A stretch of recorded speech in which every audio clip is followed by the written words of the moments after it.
عمران ریاض صاحب یہ بتا دیجیے گا کہ شیر افضل مروت صاحب جو پہلے یہاں پہ جلسے کیا کرتے تھے تو کافی کراؤڈ اکٹھا کرتے تھے، اب وہ یہاں پہ نہیں ہیں بلکہ دبئی میں تھے گزشتہ روز تک جو اطلاع تھی، اور ابھی جلسوں جلوسوں کے لیے بھی کہا گیا ہے. آپ کو لگتا ہے کہ باقی جو رہنما ہیں وہ اسی طرح سے کراؤڈ اکٹھا کر پائیں گے جلسے جلوس کے لیے یا کہ نہیں؟ دیکھیں کراؤڈ تو کوئی بھی اکٹھا کر لے گا، عمران خان صاحب کے لیے ہے. شیر افضل مروت نے بڑی دلیری کے ساتھ اپنی پارٹی کو لیڈ کیا تھا اور مشکل ٹائم بھی کیا تھا. ابھی ان کے ستارے گردش میں اور ان کو خود پارٹی نے ہی تھوڑا سائڈ پہ کیا ہوا. اس کی ریزن ہے نا، اسپیشلی جو ایک سعودی عرب والا اسٹیٹمنٹ تھا وہ پاکستان تحریک انصاف کو اسٹریٹجیکلی سوٹ نہیں کر رہا تھا، اس میں ان کو نقصان ہو رہا تھا. تو مجھے جو ذاتی طور پہ لگتا ہے کہ شیر افضل مروت کا کوئی اور پرابلم نہیں ہے، یہ جو سعودی عرب والا اسٹیٹمنٹ ہے یہ ان کے گلے پڑا ہے. تو کچھ عرصے کے لیے شاید وہ بھی اس سارے گیم سے آؤٹ رہیں گے، لیکن وہ ہمیشہ آؤٹ نہیں رہیں گے، مجھے ایسا لگتا نہیں. سر علی امین گنڈا پور جو ہیں وہ آپ کیا سمجھتے ہیں عثمان بزدار کے مقابلے میں یا پرویز خٹک یا باقی جو وزیر اعلیٰ تھے ان کے مقابلے میں اچھا کام کر رہے ہیں؟ دیکھیں پرویز خٹک نے تو ایکسیپشنل کام کیا جب وہ وزیر اعلیٰ تھے. محمود خان کے بارے میں آپ کے کوشچنز ہو سکتے ہیں کہ وہ ٹھنڈے وزیر اعلیٰ تھے اور وہ چیزیں وہ نہیں کر پائے، لیکن پرویز خٹک نے واقعی میں جس کو تبدیلی کہتے ہیں انہوں نے کوشش کی تھی اور کام کر کے بھی دکھایا تھا. وہ بعد میں وہ پارٹی چھوڑ گئے، انہوں نے عمران خان صاحب کے ساتھ وفاداری نہیں کی، وہ چیزیں الگ ہیں. لیکن یہ سب مانتے ہیں کہ پرویز خٹک کے دور میں جو انہوں نے کیا اس کی بنیاد پہ پھر یہ ماڈل پورے پاکستان کے اندر آیا الیکشن جیت کر 2018 میں. تو علی امین گنڈا پور کو آپ عثمان بزدار سے اور محمود خان سے آپ کمپیئر نہیں کر سکتے. وہ ریئل پولیٹیکل ورکر ہے، مار کھا کے آیا، ایک لمبی اسٹرگل ہے پولیٹیکل.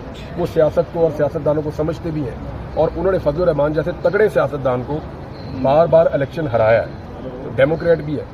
تو علی امین گنڈا پور چیزوں کو پولیٹیکلی بھی بہتر ہینڈل کر سکتے ہیں، اور خیبر پختونخوا پہ ایسی کوئی چیزیں آ بھی نہیں رہی جن کو آپ پوائنٹ آؤٹ کر کے کہیں کہ یہ برا ہو رہا ہے. Thank you sir. Thank you sir. آپ کو کسی طرح بات ہے کہ اسٹیبلشمنٹ اور یہ رجیم ایک ہی پیج پر لگ رہی ہے، ایک ہی تصور کیے جا رہے ہیں، کیا اسٹیبلٹی لا پائیں گے؟ اورنگزیب کی وزیر خزانہ ہے، معاملہ چلا 15 روپے پھر 4 روپے. مجھے اس میں لگتا ہے کہ شہباز شریف صاحب سے کوارڈینیشن نہیں ہو پائی. دیکھیں شہباز شریف صاحب کی اگر اپنی ٹیم ہو نا تو وہ کچھ بھی کرنے سے پہلے ان کو آگاہ کرے گی، لیکن اگر شہباز شریف صاحب نے دوسری ٹیم کے پلیئر لیے ہوئے ہیں نا تو پھر وہ پلیئر اپنی ٹیم میں جا کے آگاہ کریں گے، شہباز شریف صاحب کو نہیں بتائیں گے. یہ لیک آف کوارڈینیشن تھا جو مجھے ذاتی طور پہ لگتا ہے کہ شاید شہباز شریف صاحب کو اس قابل نہیں سمجھا گیا کہ ان کو بھی انفارم کیا جائے اپنے فیصلے سے، اور یہ سب کی ہو گئی. امید کرتے ہیں کہ آئندہ یہ اچھی کوارڈینیشن کے ساتھ کام کرے گا. 15 روپے کم ہوا تھا پیٹرول کا پرائس، تو یہ وہی تھا، حالانکہ اس میں بھی اور اس میں چند پیسوں کا فرق ضرور ہے، 2 پیسے وہ نہیں تھا. یہ وہی بات ہے جو میں آپ کو بتا رہا ہوں کہ کوارڈینیشن کا گیپ تھا، اور شہباز شریف صاحب کو ضروری نہیں سمجھا آگاہ کرنا، یا یہ ازیوم کیا گیا، ان کو تو پتہ ہی ہوگا. تھینک یو یار.